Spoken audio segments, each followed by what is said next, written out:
மகாலட்சுமியாக பாவிக்கப்படுகிறார்கள் என்றும் கூறப்படுகிறது.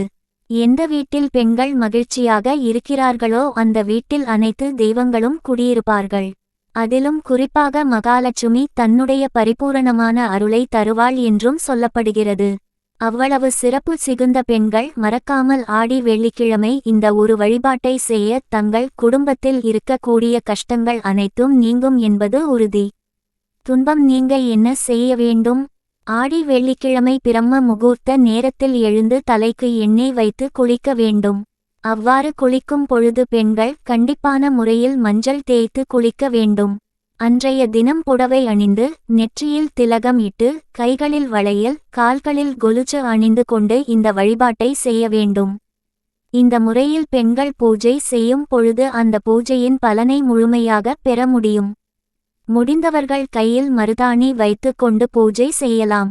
பூஜையின் போது ஒரு செம்பருத்தி இலையில் சிறிதளவு மருதாணி அரைத்து வைத்து அம்பிகைக்கு படைக்கலாம். பிறகு அந்த மருதாணியை நாம் வைத்து கொள்ளலாம். அல்லது அக்கம் பக்கத்தில் இருப்பவர்களுக்கு தானமாக கொடுக்கலாம். வழிபடும் முறை: முதலில் வீட்டில் இருக்கக்கூடிய துளசி மாடத்தை சுத்தம் செய்து தண்ணீர் தெளித்து மஞ்சள் தடவி கோலம் போட்டு தீபம் ஏற்றி வைத்து ஊதுபத்தி சாம்பிராணி அனைத்தும் காட்ட வேண்டும். பிறகு நேராக வீட்டு பூஜை அறைக்கு வந்து சுவாமி படங்கள் அனைத்திற்கும் மலர்களை சாற்றி ஒரு சிறிய சொம்பு நிறைய தண்ணீரை பிடித்து வைத்து உங்களுடைய குலதெய்வத்தை மனதார நினைத்து கொண்டு குலதெய்வத்தின் பெயரை 108 முறை கூற வேண்டும். இவ்வாறு கூறி முடித்த பிறகு அந்த சொம்பில் இருக்கக்கூடிய தண்ணீரை வீடு முழுவதும் தெளிக்க வேண்டும். வீட்டில் இருக்கக்கூடிய அனைவருக்கும் இந்த தீர்த்தமாக கொடுத்து குடிக்கச் செய்வது நல்லது.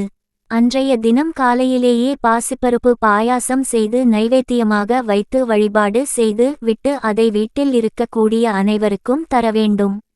மாலையில் செய்ய வேண்டிய வழிபாடு: மாலை நேரத்தில் வீட்டு பூஜை அறையிலும் நிலை வாசலிலும் தீபம் ஏற்றி வைத்து வீடு முழுவதும் சாம்பிராணி தூபம் காட்ட வேண்டும். பிறகு மகாலட்சுமி தாயாரின் கனகதாரா ஸ்தோத்திரம் மகாலட்சுமி அஷ்டகம் போன்றவற்றை பாராயணம் செய்ய வேண்டும். வீட்டில் இருக்கக்கூடிய அம்மனின் படத்திற்கு 108 அம்மன் போற்றி மந்திரங்களை கூறி குங்குமத்தினாலோ அல்லது மலர்களாலோ அர்ச்சனை செய்ய வேண்டும். பிறகு கற்பூர ஆரத்தி காட்டி வழிபாட்டை நிறைவு செய்ய வேண்டும். இந்த முறையில் ஆடி மாதத்தில் வரக்கூடிய ஒவ்வொரு வெள்ளிக்கிழமையும் பூஜை செய்யலாம்.